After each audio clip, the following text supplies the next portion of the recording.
Good afternoon, ladies and gentlemen. Welcome to the Virgin Wines UK PLC investor presentation. Throughout this recorded presentation, investors will be in listen-only mode. Questions are encouraged. They can be submitted at any time via the Q&A tab that's just situated on the right-hand corner of your screen. Please just simply type in your questions and press send. The company may not be in a position to answer every question it receives during the meeting itself. However, the company can review all questions submitted today and will publish those responses where it's appropriate to do so on the Investor Meet Company platform. Before we begin, as usual, I would just like to submit the following poll, and if you would give that your kind attention, I'm sure the company would be most grateful. I would now like to hand you over to the executive management team from Virgin Wines UK PLC. Jay, good afternoon, sir. Thanks very much. And yeah, thank you all for attending. And I appreciate everyone giving up their time to listen to Graham and me today. What I'd like to do first is to give you an overview of the strategic priorities we set ourselves last July as we went into this financial year, briefly highlighting the progress made. We'll then build on those areas in more detail as we move through the presentation, examining the key performance drivers, showing you what's gone well and what we're doing to drive further progress.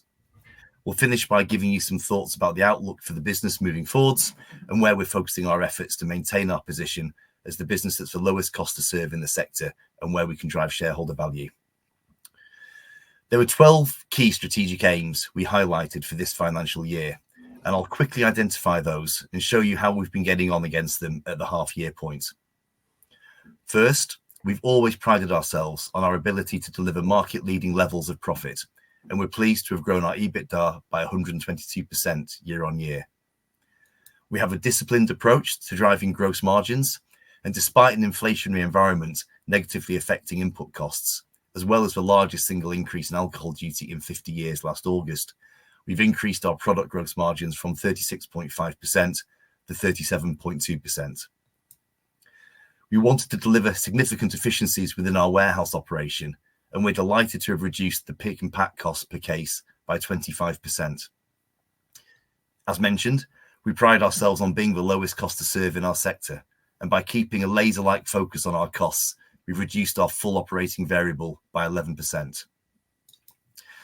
We wanted to drive even further levels of loyalty in our key wine bank scheme, and are encouraged to see a reduction of the 12-month rolling cancellation rate from 17.8% to 16.8%. We also wanted to drive increased revenue through our loyal 134,000 wine bank subscribers and have succeeded in delivering a 6.5% increase in sales through those customers year on year. Customer acquisition is challenging, so we've doubled down on delivering high-quality customers at low cost, shown by the new customer conversion rate being up by 22% and our fully costed cost per recruit down 14% from the same point last year. Maintaining a healthy balance sheet is a priority, and as such, we've worked hard to reduce inventory, with stock down an impressive 24%. Alongside that, we also set out to generate increased levels of cash, and are pleased to see our net cash position rise by 3.4 million to sit at 11 million at the end of December 23. We know how much pressure there is on the cost price of wine, so maximising the benefits we can drive from our open source buying model has been imperative, focusing our buying more than ever on regions that deliver the best quality value ratios, whilst also sourcing lower alcohol by volume wines where possible to benefit from lower duty rates. Finally, we set out to deliver a complete refresh of our brand, both visually and creatively, and we've now rolled out a new logo, new fonts, and premium creative imagery across our sales channels. And at the end of October, we launched our new value proposition, Warehouse Wines, and we're encouraged to see just under 2,000 new customers purchased from the brand in that initial test period. We feel that's a great deal of progress in tough market conditions and gives the business a solid foundation from which we can launch new initiatives and grow. We'll now go into more detail about these areas, with Graham starting off by expanding on all the key financial areas, as well as talking you through the progress we've made operationally over the period. Good morning. At this point, we want to focus on the main year-on-year changes in H1 trading and highlight some of the underlying strengths of the Virgin Wines business model. H1 revenue was up 2% to 34.4 million. A strong recovery in profitability, with EBITDA up just under 1 million to 1.75 million, and profit before tax up by a similar amount from just under 100k to 1.1 million. Reported gross margins continued to trend upwards, increasing by 2% to 31.1%. The performance and profitability was underpinned by the quality of our subscription schemes, which account for 84% of all our D2C revenue, and in particular, the Wine Bank scheme with year-on-year revenue growth of 6.5%. Our commercial B2B operation continues to perform well, with H1 revenue up 6%. Our business model helps when times are good, but equally protects the downside when the business environment is more challenging. Inflationary cost pressures, duty rate increases, and the squeeze on consumer disposable income have made this a challenging period to maintain gross margins. As previously mentioned, our reported gross profit, which includes packaging and delivery costs, has trended up from H1 last year, improving again in H2 this time, and then increasing further in H1 2024. Our product margins, which exclude packaging and delivery, have also improved up to 37.2% from 36.5%. Our open source buying model allows us to maximize possible flexibility to find the best cost quality ratio of wines and offset some of the underlying inflationary pressures. By selling mainly own label wines and curating case contents, our channel owners are able to set pricing and discount structures to give great value, but also protect our margins.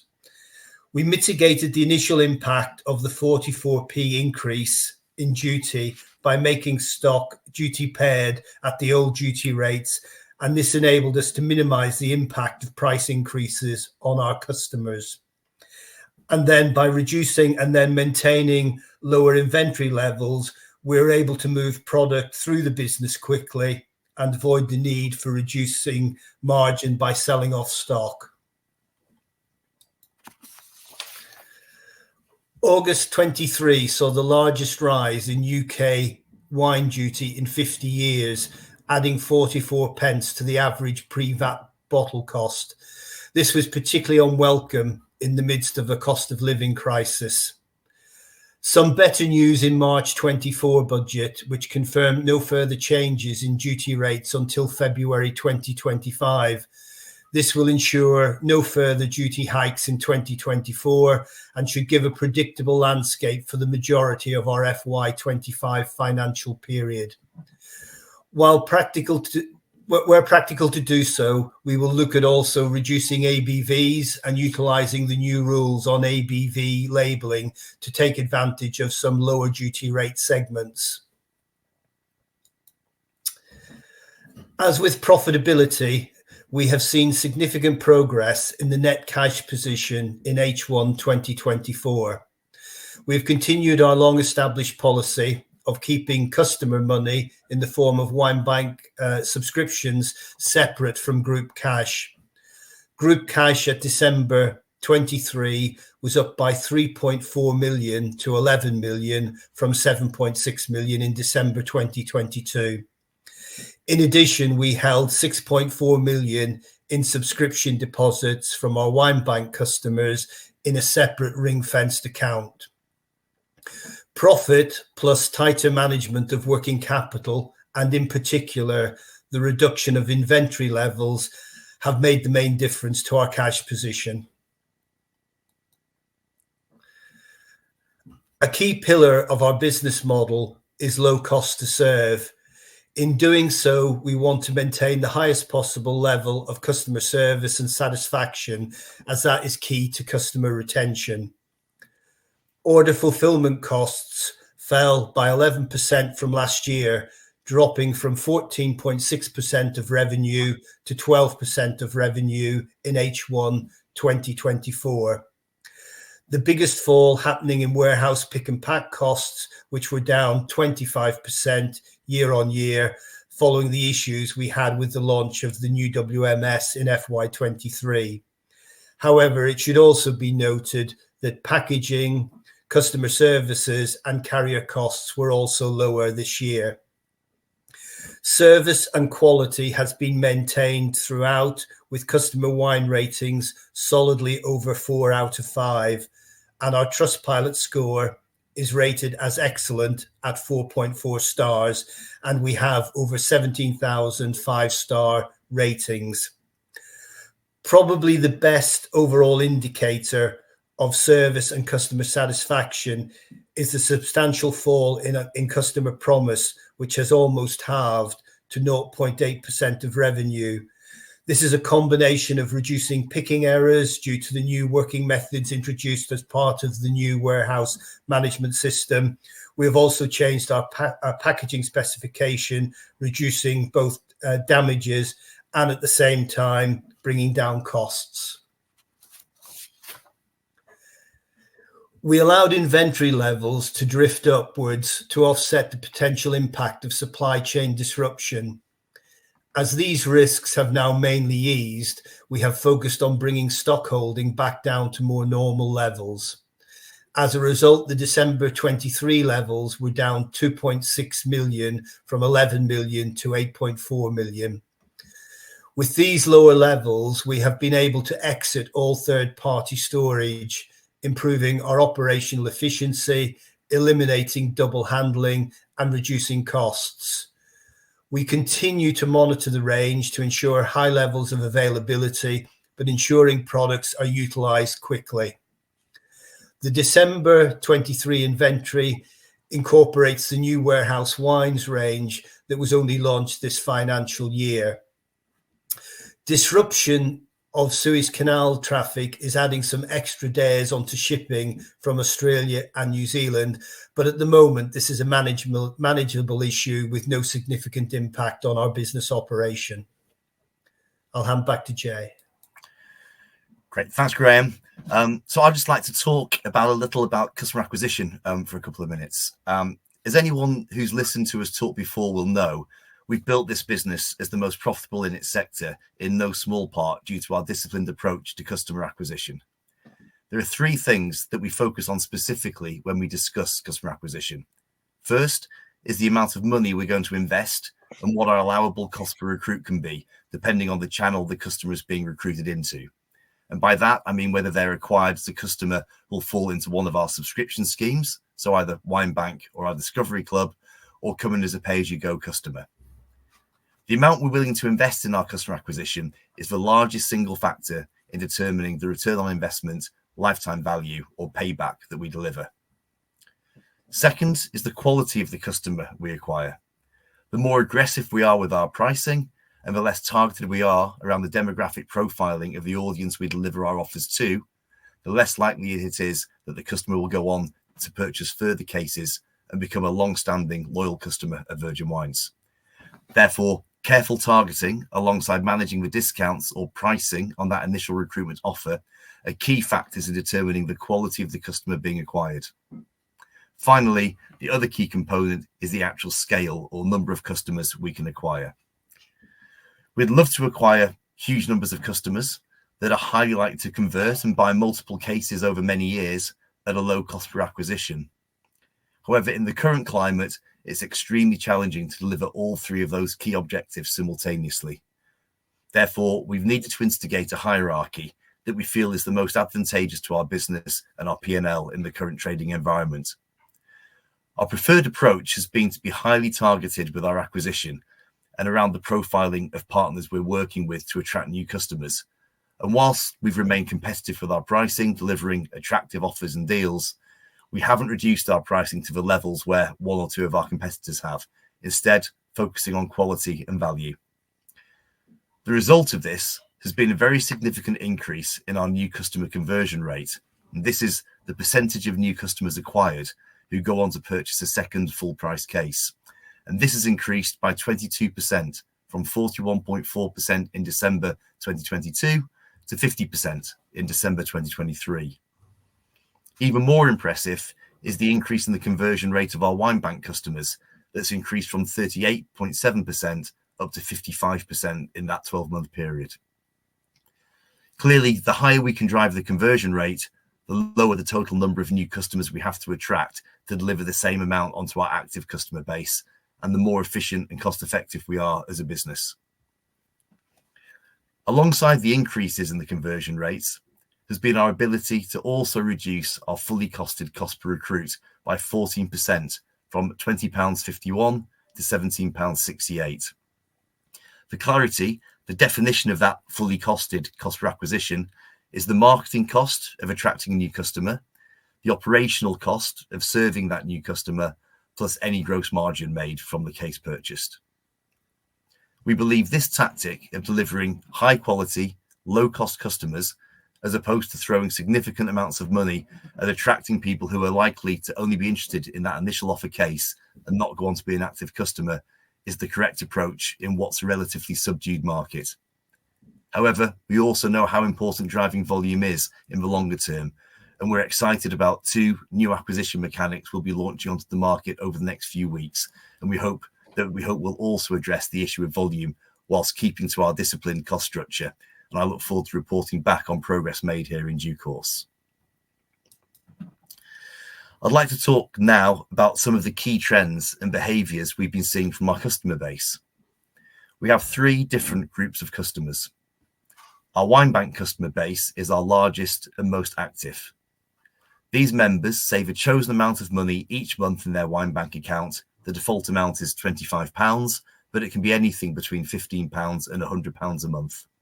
And in return, we give those customers a bonus 20% interest on each monthly deposit. In effect, an extra £1 for each £5 they save. Those customers can then go on to use their wine bank savings along with the bonus interest we've given them to buy whatever they want, whenever they want. We also give all wine bank customers free express delivery as standard, saving them a further £7.99 on each order. Our Discovery Club customers are on a regular wine supply programme where they receive a case of top new discoveries and existing customer favourites every 3 months and at Christmas. They're in control and can change the contents of the selection. They can skip a selection or cancel completely. But this is a great scheme for customers who want to go on a voyage of discovery, sampling a wide range of wines from our portfolio in a hassle-free manner. Finally, we have our pay-as-you-go customers who aren't on any kind of subscription scheme, but choose to buy just as and when it suits them. We've been pleased to see continued loyalty from our existing base despite pressure on consumers' disposable income. Sales from our repeat customers grew 4% year on year, and revenue generated through our loyal wine bank members increased 6.5%. This was the second highest grossing 6-month period ever from our wine bank customers, and revenue from our total wine bank membership is now 75% higher than it was in H1 2020. Total deposits from wine bank customers hit an all-time high in October last year at £9 million, before falling to 6.3 million at the end of December as customers spent their wine bank balances over the Christmas period. I think it would be helpful to reiterate again that all customer money held by Virgin Wines is kept in a separate client account and it isn't used to fund our business. It's customers' money, not ours, and as such, we believe this is the correct and ethical approach. We stress this because it's a fundamental difference in our business model to that of one of our main competitors. I think one of the most encouraging trends we've seen over the last 12 months has been the reduction in the cancellation rates on both our subscription schemes. In the current environment, there's significant pressure on keeping subscribers loyal, with many businesses seeing substantial increases in their cancellation rates. We've been pleased that over the last 12 months, the cancellation rate on Wine Bank has reduced further from 17.8% to 16.8%. We already felt we had a low cancellation rate, but to see that rate fall even further shows how much our members enjoy the flexibility of the service, the quality of the wines they receive, and the fabulous value that it represents. We've also seen a reduction in the cancellation rate from our Discovery Club members, with it moving from 44% a year ago to 38.5% in December 23. The main challenge with this scheme has been acquiring new customers, as the proposition of receiving a full case every 3 months has been less popular than the small and regular payment structure of our Wine Bank scheme. As such, revenue from our Discovery Club members, which incidentally is our smallest customer segment, reduced by 22% in the first half year. On the other hand, revenue from our pay-as-you-go customers increased by 13% year on year, an encouraging trend. Despite the lower quantity of customers acquired this year, the reduction in the cancellation rates, alongside the increase in the new customer conversion rate, has led to a modest 1% growth in total membership of our subscriber base. We're also buoyed to see an increase in our sales retention rate, which has increased to 91%, up from 74% a year ago and 80% at the end of the last financial year in June 2023.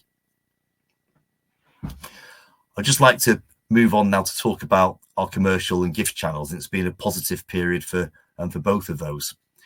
Our commercial channel is where we focus on B2B activity, and it falls into three main areas: wholesale, retail, and corporate gifting or incentives. Our wholesale activity is focused on developing key relationships with a number of large national accounts. These tend to operate where we can deliver our wines to a relatively small number of distribution points for that business to then use as appropriate. We've been particularly strong in the rail sector for a number of years and have enjoyed long-standing partnerships with LNER and Avanti, as well as a more recent relationship with Great Western Railways. We're delighted to have recently extended our partnerships with both LNER and Avanti for another 2 years after a recent tender process. Continuing with our strength in the travel sector, we were delighted to agree a partnership with for WH Smith to stock a selection of our quarter bottles in their travel stores. And after a promising 12 months, we've recently extended that partnership for another year as well.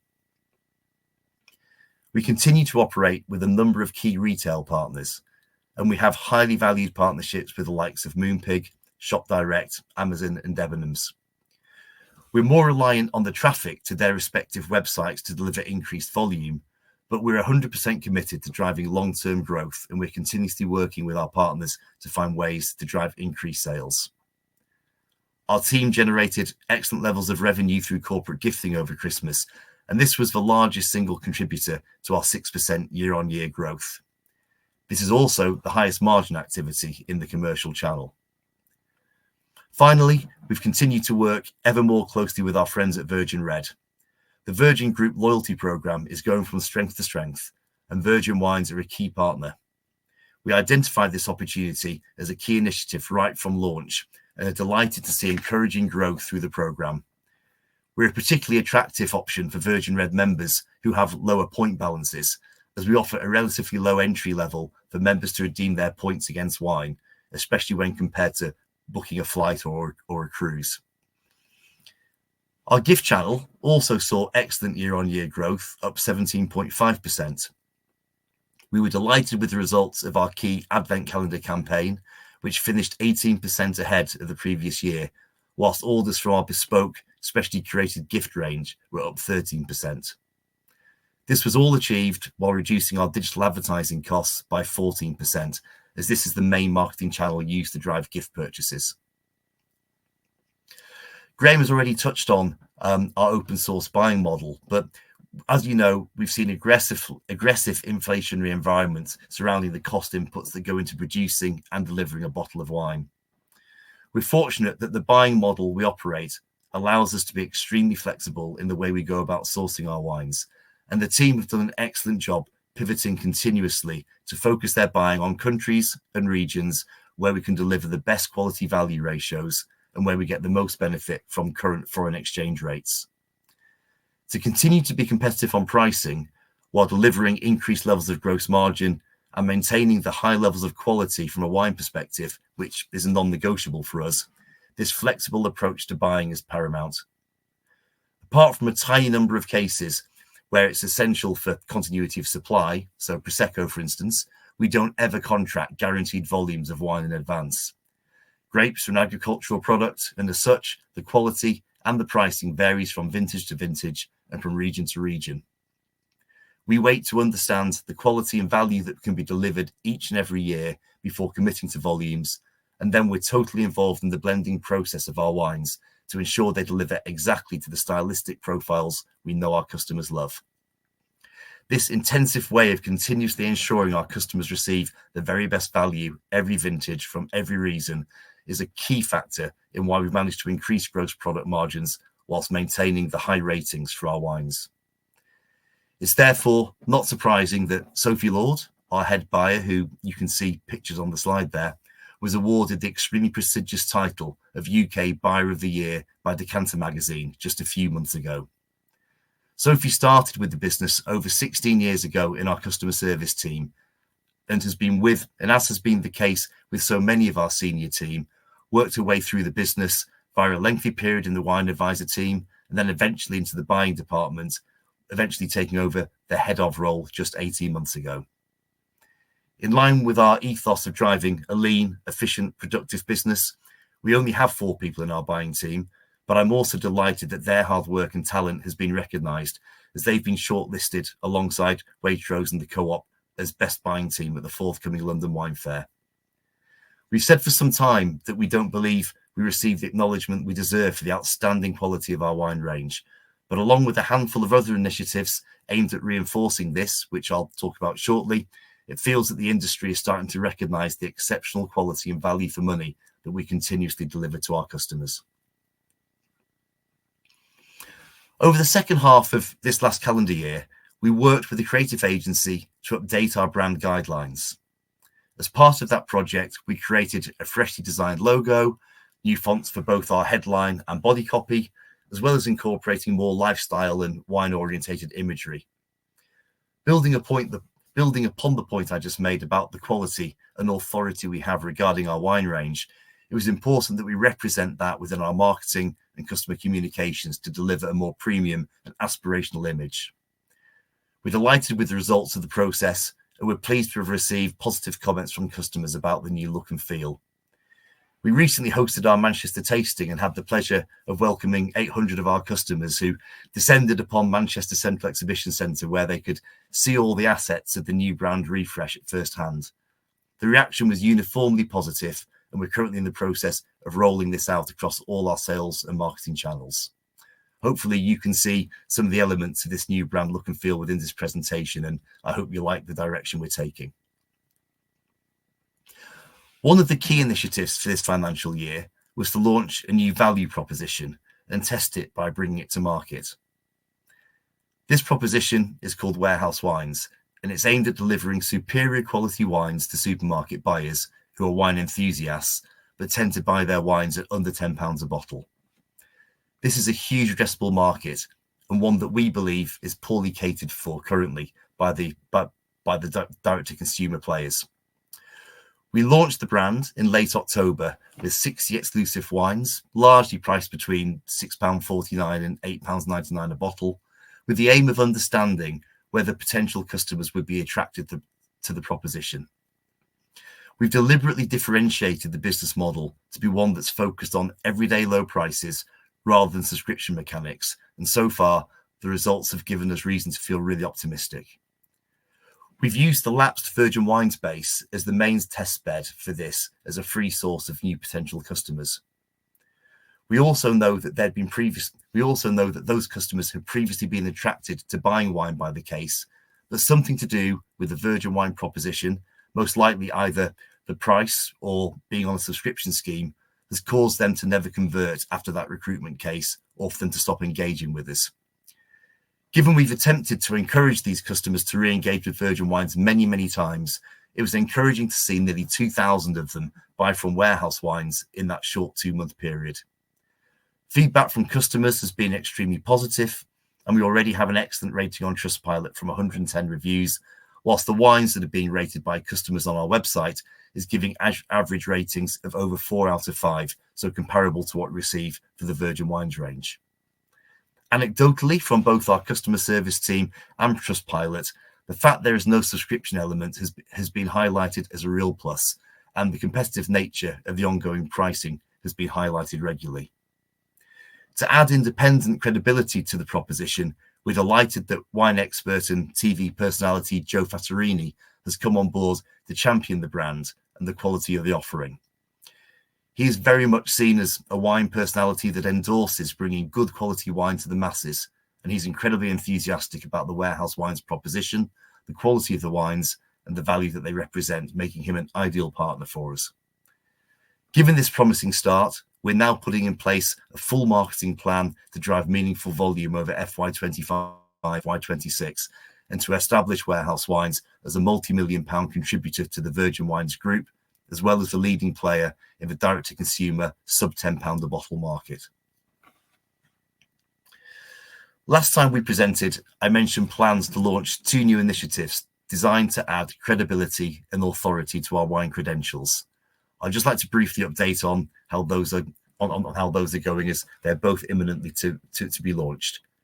First, the 5 o'clock Somewhere Wine Club, or 5OS as we lovingly call it, is an exclusive club available to a limited number of customers who will exclusively have the first opportunity to purchase wines released under the 5OS banner. 5 o'clock Somewhere wines are created by winemaking superstar Steve Grimley in McLaren Vale in Australia. They're exceptional, handcrafted wines made in tiny quantities, often only a single barrel, and often highlighting unusual grape varieties from Australia, such as Barbera, Tempranillo, or Grüne Veltliner. They retail for anywhere between £15 and £25 a bottle and feature unusual, authentic artwork. You can see the style of labels in the photograph on the slide. And these are often created by local artists in the Adelaide or McLaren Vale area.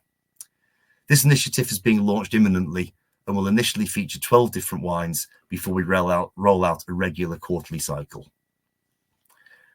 Following on from this, over the past 18 months, we've been working with a small number of wineries around the world who've been kind enough to allocate a small proportion of their vines to Virgin Wines, where we can create our own wines from our own bespoke vines.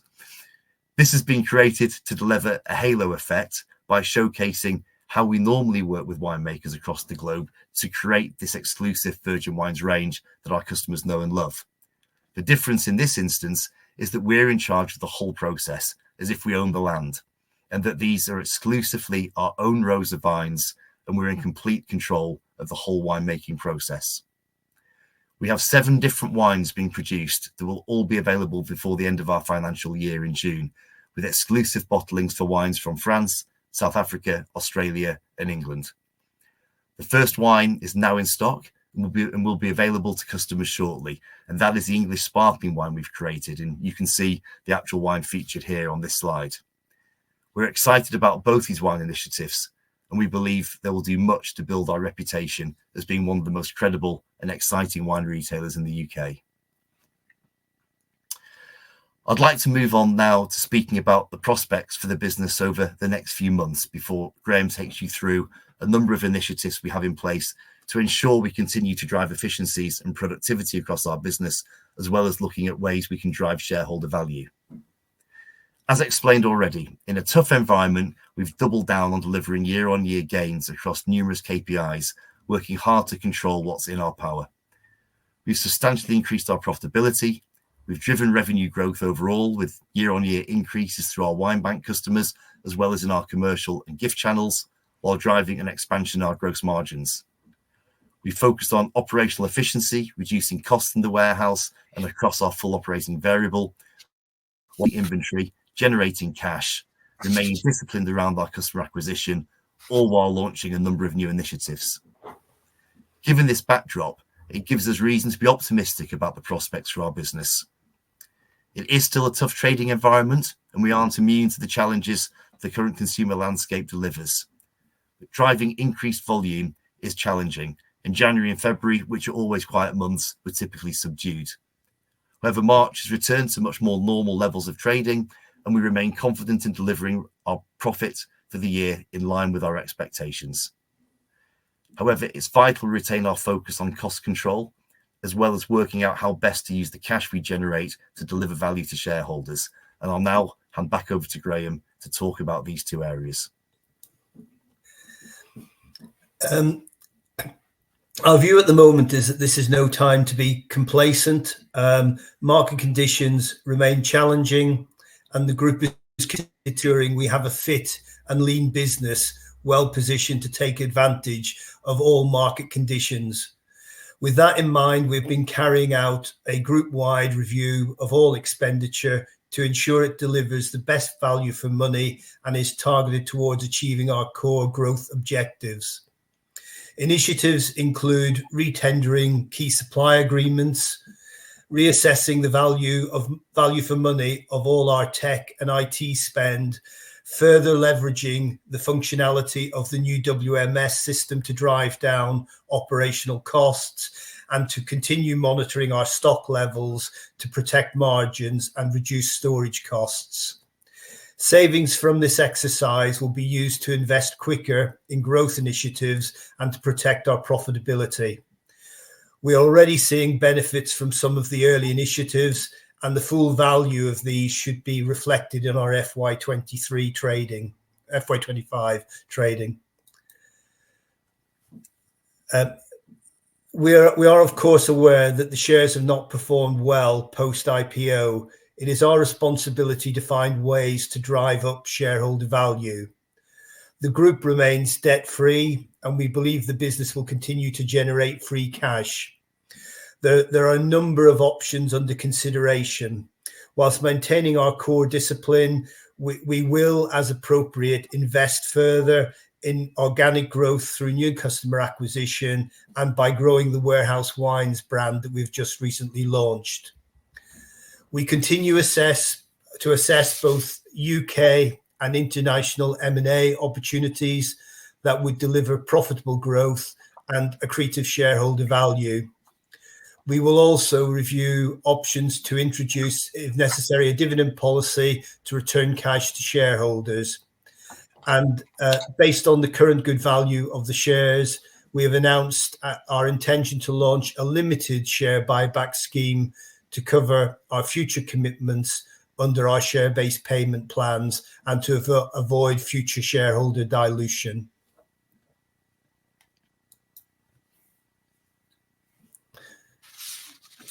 Thank you. Perfect, guys. If I may just jump back in there, and thank you very much indeed for your presentation this afternoon. Ladies and gentlemen, please do continue to submit your questions just by using the Q&A tab that's situated on the right-hand corner of your screen. But just while the company takes a few moments to review those questions that were submitted already, I would like to remind you that a recording of this presentation, along with a copy of the slides and the published Q&A, can be accessed via your investor dashboard. Jay, Graham, as you can see there in the Q&A tab, we obviously received a number of pre-submitted questions ahead of today's event. And as you can see, we've also received a number of questions throughout your presentation this afternoon as well. So firstly, thank you to all of those on the call for taking the time to submit their questions. And Graham, Jay, if I may at this point hand back to you just to read out those questions and give your responses where it's appropriate to do so. And then I'll pick up from you at the end. Thank you. That's great. Thanks a lot. Yeah, thank you for anyone who's putting questions through. I've got one which was have we considered introducing shareholder perks like free case of wine, free tickets to wine tastings, or significant discount on purchases. And yeah, I think actually this got brought up at the last investor meet company presentation that we did. And shareholder discounts on site is something that's actually being instigated at the moment. So it takes, as all these things, they take IT development, and we have quite a long pipeline of IT development already in place. But I think in terms of being able to reward existing shareholders as well as hopefully attract new shareholders, particularly in the retail environment, we think giving perks on our business offering is a really good way to do that. So yes, and it's in the process. So sort of watch this space. There's been a couple of questions which it might be worth us just trying to put them together, because there's been a number of questions about M&A. So what kind of M&A we might be considering, what sort of criteria we would look at, and maybe how we may fund any acquisitions. I mean, Graham, I don't know if you want to just sort of pick up on that and talk to that whole piece.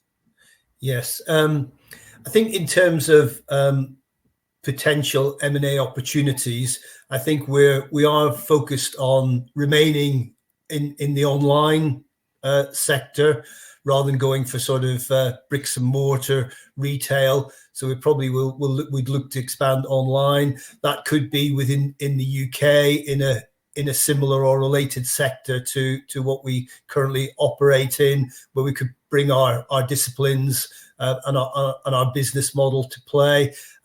We also see opportunities internationally as well, where there are markets where actually wine consumption is growing, and we think we could potentially put our business model into some international markets, particularly obviously if there's a virgin brand recognition in some of those markets as well. So those are the sorts of things that we're basically looking at. We have retained cash on the balance sheet, and part of our thinking around that is so that we can react quickly to opportunities that come our way. Obviously, how we would ultimately fund any particular acquisition would depend on the scale, how much the size of the company that we were looking at, and how much we would have to pay for it. But at the moment, we're very much focused on it being an outlet for company cash that we could actually spend to grow the business. Thanks, Graham. There's I've got a question here that just says, given the importance of Wine Bank and other subscription schemes to the company's revenue, what are the plans to further enhance these offerings and drive membership growth? Well, look, in terms of, I think Wine Bank is already a pretty strong scheme in terms of what we give customers. So we think that the 20% interest rate and the free delivery is really attractive, and I think the cancellation rates and the loyalty of those customers prove that. There is, in terms of the membership growth, and look, I should also just say, we've obviously got to make sure that we look after our gross margins, as well. And obviously, the more we give away on the schemes, the more difficult it is to do that. But we do offer extremely good offers to Wine Bank customers, and then on top of the in terms of driving membership growth, that is going to be around recruiting more new customers into the schemes. As I mentioned, it has been quite challenging driving large numbers of new customers, so we have focused on low cost, high quality. I think that the new, as I did mention, there's a couple of new initiatives that we're going to be launching soon, and we're quite hopeful that one of those in particular will drive volume into the Wine Bank scheme. But ultimately, we want to make sure that we don't ruin our whole business model by trying to drive expensive customers in who don't convert, but maintain that low cost, high quality and in volume elements of it. So we'll just continue to work really hard on doing that. There's also just another question which I think sort of touches on that, which is around what a challenging consumer environment it's been and what strategies led to a 22% increase of the new customer conversion rates. And again, I think it just goes back to the targeting that we're doing around making sure that the profile of customers that we go to, and then the fact that we don't over discount on those initial offers, leads to a higher quality of customer. Fundamentally, the cheaper the deal that you go out with, or the more the lower the price of that initial deal, generally the lower quality of customer comes in and the lower conversion rate you get. So we're trying to remain competitive. We're trying to make sure our pricing is attractive, but we're also trying to make sure that we keep conversion rates high. So fundamentally, that's what we'll continue to do, and I'm sure we'll stick to that philosophy moving forwards. Graham, do you know anything about the duty-free market? Because the question here from Guy saying airport shopping might be duty-free, but your price comparison suggests it's far from being profit-free. Do we see any opportunities there? I'm not sure about the duty-free model, so I would be not really able to comment on the profitability. I think, as Jay mentioned before, we are actually we do quite a lot of work in the travel sector generally.